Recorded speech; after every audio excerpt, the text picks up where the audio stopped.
Hey guys, we're here today to tell you how to survive Katz Delicatessen. So for anyone who's been to New York City, you would know that Katz is a huge staple there.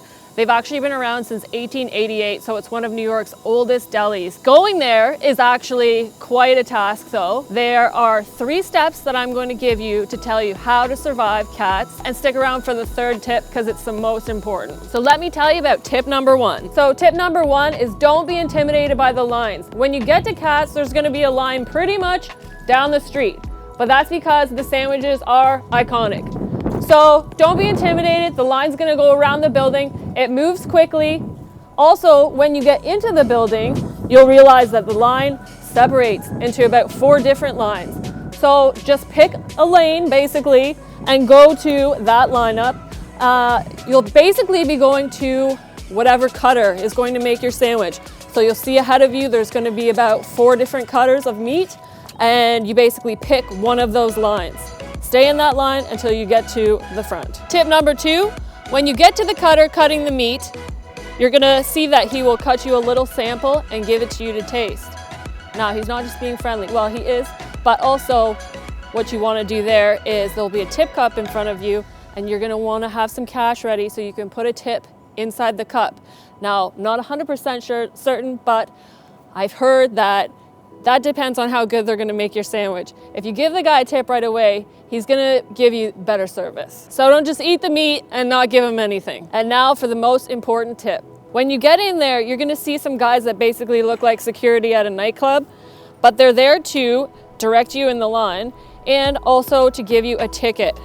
Now the ticket will be presented to the meat cutter when you get to the front to get your sandwich.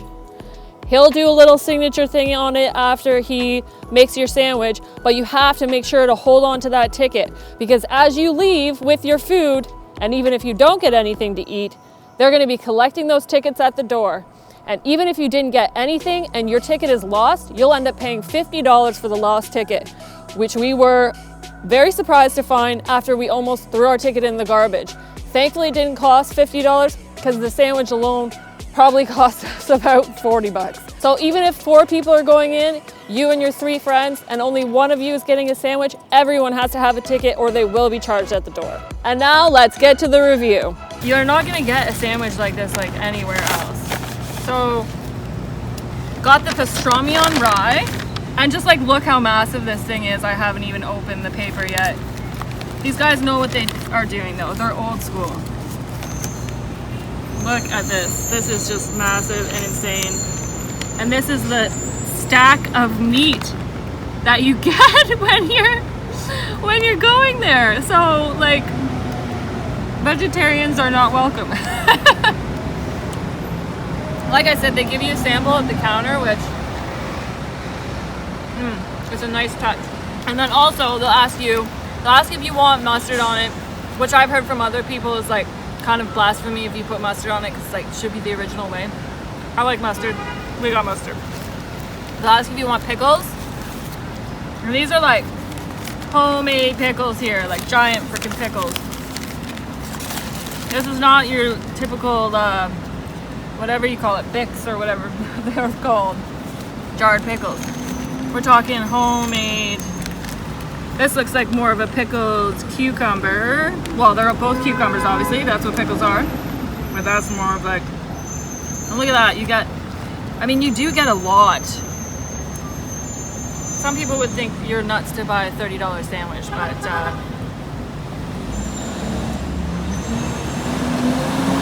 okay, that's just like straight cucumber.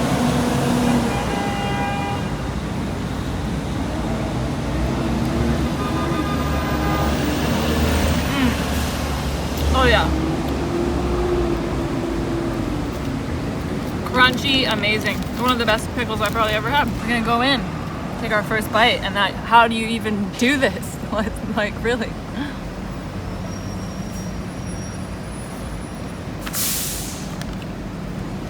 Oh my goodness. That is really, really good. Honestly, that is like the most tender, juiciest meat, most flavorful meat.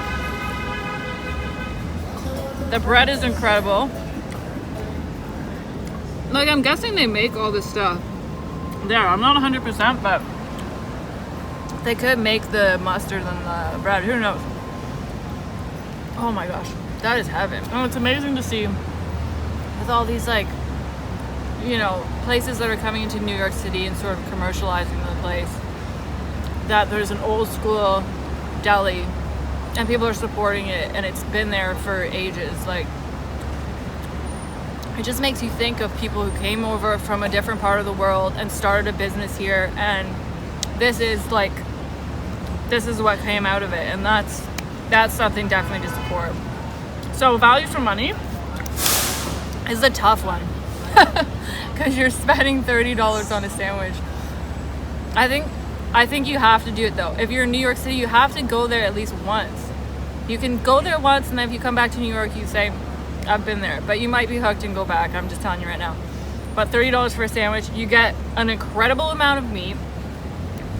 You get just really fresh side of pickles. You know, is it worth it? Yes, it is. It is worth it. This bee wants my sandwich. That's how good it is. No, it is worth it though. And because it's such an iconic place, like, I feel you have to, yeah, you do have to try it out. So I would say spend the $30, enjoy yourself. You know, value for money, I'm gonna have to say it's good value for money. As crazy as that sounds, it's good value for money. 10 out of 10 sandwiches, that's my rating. A must do and a must see when you come to New York. Be prepared to wait, but also be prepared to order when you get in. So thank you for joining us on Planet U. I'm gonna enjoy this amazing huge stack of meat here, and if you like our videos, please follow us, hit the notifications bell. Planet U, please like us. We go on many adventures, food and otherwise. See you then.